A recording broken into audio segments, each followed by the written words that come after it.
Ia e fia ia whailoa tō lea u whaatasi mai le tātou mālo. Ia le fionga ia Utufa'asisili Rosemary Mose. Ia o le sui pule sili Pasifika. Ia mo le pulenga o whailonga taualoa New Zealand. Ia mo le NZQA. Ia wafo i se tātou whaatatanoanga whapitoa. Ia i le nei fo ia wuli tālo whalava Rosemary mālo seifua. Ia po o lau fionga Utufa'asisili mālo seifua. Malo lava soifua maua lau sunga Murray Faivalu man whapfonga anga le pa ia man malu a Samoa whapitos whatsalo whai tātu tupulanga talavou ai mai se nei tua a ma ainga lo whapfonga mai le nei afi talofa lava. Malo le seifua whaptai atu ila wafionga Utufa'asisili te iloe tele lava utuangia ia ma fufuanga whailanga ruenga. Ia whawhatai mo le whaavanoina lau temi tā ua mo le tātou poroklami. Mana ia tu atu le avanoa le motor pāia o sila fia fo le tātou tenu lau tangata.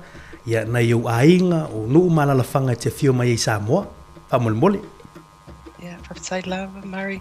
Mo lo uto sila fia ia o lo ingo Utufa'asisili Rosemary Mose. O au alo matua le whanau anai o mātua o muli anga tele au kuso twai mālo. Ma whaita toa mālolo. O mātou nuu i Samoa o Vaisala i le motutele sila whai sa vai o laule i upolu i mamatau tu i apia. Sa o whanau ma tuputupua ai au kilani nei New Zealand au le taimi nei o loo mātou na nofo i Wellington. Ma loo to lua o a Fort David ma le ma whanau teine to tolu o Michaela, Shiloh, Malesina. Malo whawhatai atu i lau fionga Utufa'asisili mo le whaaloiloinu fo o lau tangata i le whaafoma le tātou tenu. Lau sunga Utufa'asisili e pe mawhai ona e Talanoaga fo i le whaamalama le tūlanga fo i le tofinga o loo iai ante. O e whaamalo fo i le whae atu nu. I le tasi fo i leo tofinga. Pe i e fau le tofinga le matanga luenga le pulpulenga o whailonga taualoa le atu nu.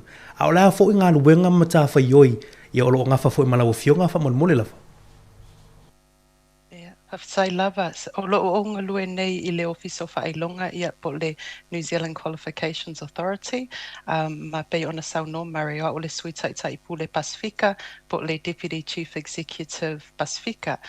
O le nei tofi e taitai ia le ofisa Pasifika i le matanga luenga i le mātou matanga luenga. Ma mātou te ngalue whaatasi ma o ngā maurulunga e whaamalama a tili le NCEA po le National Certificate of Educational Achievement.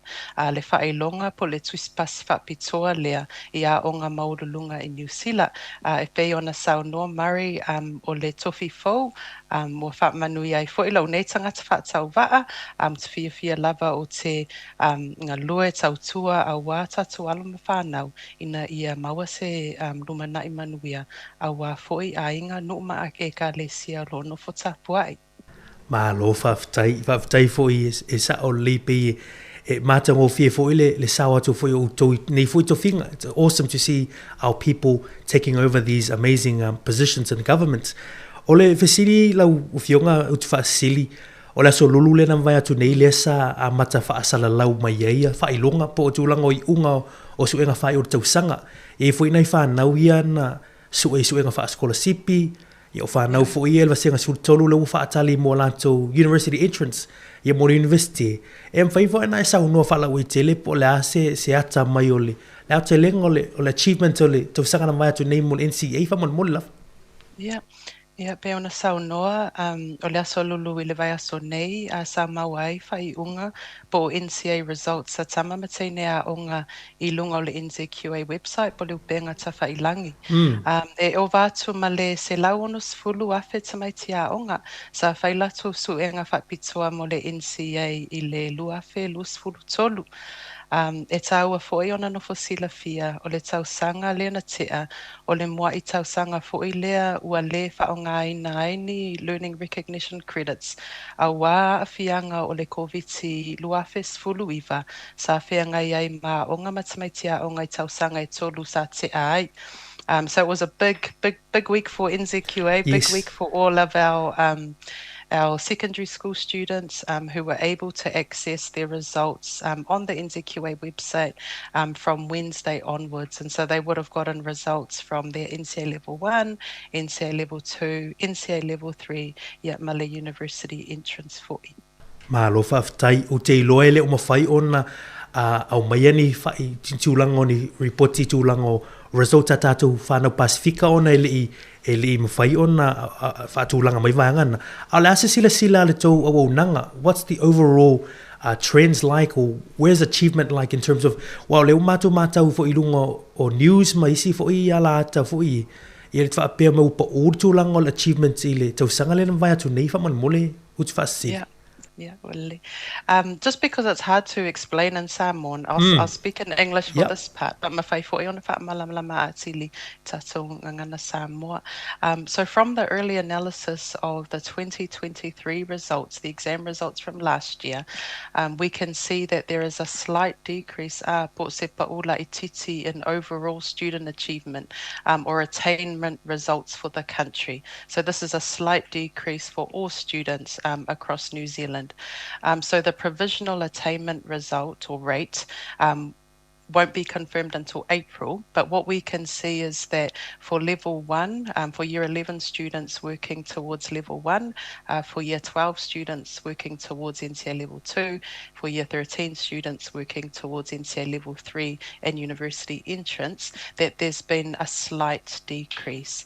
But this decrease was not unexpected. We know that COVID-19 has had a really big impact on all people, all students, but particularly our Pasifika students. So in April, the results will be finalised and we'll be able to look at Pasifika student results of 2023, but I can speak to the 2022 results for Pasifika as well. Ia, whaman mole i tūlanga o lua whelua lua, Utufa'asisili, whaman mole lava. Yeah. So in 2022, around 57% of all Pasifika students gained NCEA level 1. So le lua whelua sfunu lua, e tusa ma le 5.5% o tamaiti a onga Pasifika ia onga maululunga i le year 11 lea, po le year 12, or those working towards NCEA level 1, sa pāsia pe ausia tongi mo o mia o le NCEA level 1. I le NCEA level 2, e ono sfulu fitu pasene, NCEA level 3, 5.5%, ma le university entrance, polul fale atu le university, na o le 2.8%. O te masalo e te lele a whianga o le COVID-19 sfuluiva. I tātou tangata Pasifika. Tele fo'i a onga ua whai mai ua tele tamaiti a onga ua le a wai le a onga i a so uma ma ua sitia fo'i le numera o tamaiti Pasifika e le a o onga. O nisi ua tau mawhai a onga, mawhai ngaluenga e fesosoani lātou mātua ma a inga o na fo'i le alofa ua whai ngatā tele le soifuanga. Ai peitai ua whai ngatā o na pāleni le whai ngau mea onga. Ma le whaingaruenga. O le NCEA, po le National Certificate of Educational Achievement, e tāua tele le awai le attendance o tamaiti i aso uma. Awa o le NCEA, e le ngata i suenga po o assessments whaapitoa i le whaiunga o le sausanga. Ai e whai fo i lua i longa ma ngā luenga i whaatino i tutonu o le vasenga. I vai aso taitasi, ma e maua fo i tongi o nei assessment, a wala tau whailonga po o tusi pasi mo le NCEA. Ma lo whaafitai lau whionga Utufa'asisili te lole ua e tali mai fo i vai angon fasili le so mai uni lu i tau. Ia mani whaafitai some of the challenges that facing our young people i le mafua mai i tūlanga o whai ungana o lua whelua lua. Ia tātou ai fo i le tau sanga in the provisional results. Ia pa ula i titia te isi ai lalo le tūlanga. But overall e mana ia tūlanga i lau te lengo le atunu. La tau i a si wanga nau i nisi lu i tau o lo e sila fia. Ia peo vai angana o le lea onga. Ia o rofo i ngai whanau e whaingaluenga. Ioi ole me whaingata e tusai ma le NCEA. Ona fo e whai. E mana tua fo le vaitaimi, you're too young, Murray, but maybe the others. E vaitaimi sa besa awa o ngai ma masalo o nisi o mātua. Sa whaile school certificates Yes. Nei New Zealand. Ia na le tasi lava le suenga e whai le whai unga le tausanga. Ia ona e pasi, pe le pasi, ia whaingo fie lava. Ia e ui lava ina wa misi se si vaenga le aonga e mawhai lava o na whailo suenga. Au le taimi nei mo le NCEA a whaapea wa te lelo wa aonga wa misi o le a whainga tā fo i tamaiti o na toe maua ia le a oa a oina le sa whai tonu le vasenga I mata upu taitasi. So I guess in terms of the challenge is that NCA is different. It's different from School C. It's been around a long time. So it's been around since 2002. But it's very complex. O le whainga tai on whaamatala malama lama I le NCEA. So o le mafuanga fuina e ngalue ai le Officer Pasifika I NZQA. E whaamalama a tili ina ia nofo silafia e mātua ia whapea fo I male whānau mea o e tatawana whai ina ia lato au sia tusi pasi mo le NCEA. Malo whaafitai lau whionga Utufa'asisili. O le ani suinga fo le tau sanga e aona tā pēna I whānau ia mese fo I mātua e tauna silafia mātua ni suinga wa leo mai tau e ine suinga I o le tau sanga fo NCEA whamon mole lava. Yeah, so mole nei fo I tau sanga ua iai suinga pe ona e sau noa o le NCA e sau ona no fo silafia e mātua ai maise ia tama matene a onga. So for NCA in 2024 and 25, you will need 60 credits e ono sfulutongi e mana o mia mo le level 1, le level 2, ma le level 3.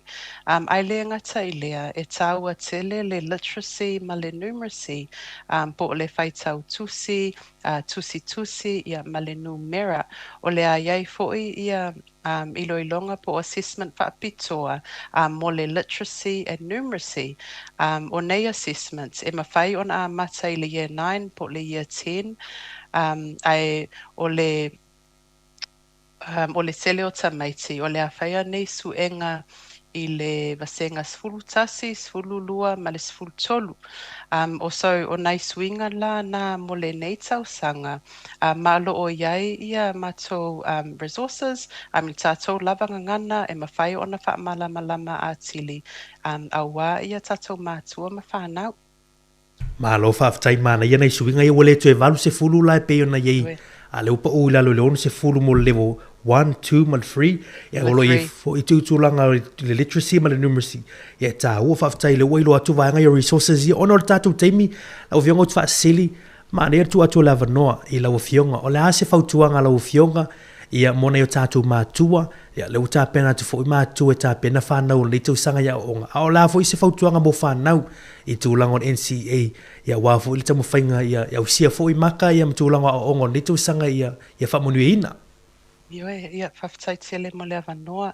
E mo lava ona whawhtai tele lava I mātua, ma a inga, molo o tau tāpua inga, ma le lango ma losia o onga o alo ma whanau, o le manuia o whanau I lato a onga, I o le manuia fo ile o a inga, nu uma e ka le sia. E mana o mia lava ina ia whawhesota, pe whaasoai ia mātua ma whanau e tāua foi ina ia le leile whesota inga ma le aonga.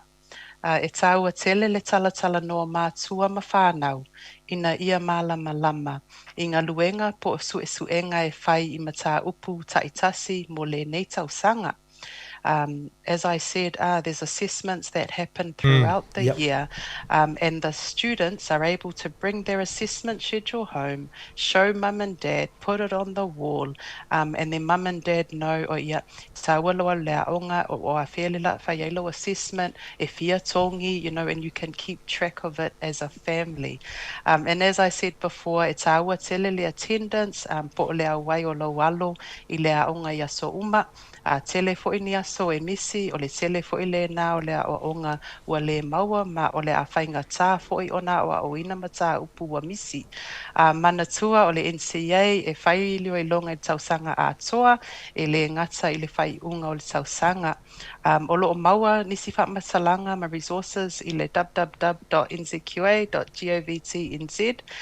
O lo o maua fo I resources I la tātonga ngana. E mawhai fo I ona whasota I mai I le mātou ofisa, I le emaili pasifika@nzqa.gov.nz. To our young people, well done on 2023. look back and reflect on what worked well, what you could do differently this year. Remember to attend school every day, ask lots of questions, keep up to date with your schoolwork and assessments, and really go for those merits and excellences, which will lead you to course and certificate endorsement, but also you'll need those for university entrance if you want to go to university after school. Your parents, families, teachers, and schools are supporting you to do well. And so do your best. Please check out our NCEA Murray Pasifika on Instagram and on Facebook for more information, resources, and support. Malo whaftai lau whionga uti whaasisili mātungo fia ia le whaasoa foi ia lau whionga moano whanau whaftai foi mo whautuaga mo nei mātua o le lata mo whai foi le tātou le tione le siuwhonga lau mua e taurongolongo pēr nei o tātou mātua me se whanau nei suwinga fau nei whaftai lau wawa ia te foi lau i resources nei le ngana Samoa ia lam whai foi ona whao ngā wād foi le tātou au nanga mo tupulanga talvong whanau mātua le nei foi tau sanga ia ve leva no tu atu lau fionga ia sau no nga muli ona taulunga le foi le tatu fa so nei ia woli Whaftai tele Murray mo le Talanoaga I le nei afiafi ia manuia tele le toi ta liu atu alom whanau mo a onga I le nei tausanga manuia fo le tapo ingo mātua a inga mai ka le sia ia manuia fo le Samoa Capital Radio Samoa soifua mai ia manuia Malo whaftai lau whionga Utufa'asisili mo le atu le ngang whaftai ia le tātua unanga le siufonga lo mui Wellingtoni whaftai mo le whaasawino lo wawanoe le ia au wauli ia mo le tātua whaatantanonga leo whaafonga le atu nu mo le ngang whaftai whai e ufo ilo leo whaatau waa mafonga le whionga li pule malau whainga luenga ma le tātua tunu whaftai atu lau whionga Utufa'asisili e meise tātua Team Pasifika lo I nai le NZQA a vea lava utong whaamunianga o le leo lo I nai a tātua tangata I tono fo o lea au unanga ia e fesosoani mo tātou a tangata I tono lea tunu tamo whaia au sia tūlanga whailonga tawoloa lea tunu I tūlanga o onga ia whamunia tele lea tua I lau whionga e whiangai fo I mga ruenga ia e leo whaingo fia fo I le tau fo I pito la au ia whanuia tele lea aso ma fofuanga manuia fo I long weekend tātou toi tatanoi seisi aso mo mua mo nei teimi ia whaasoi fo ia Soifua Soifua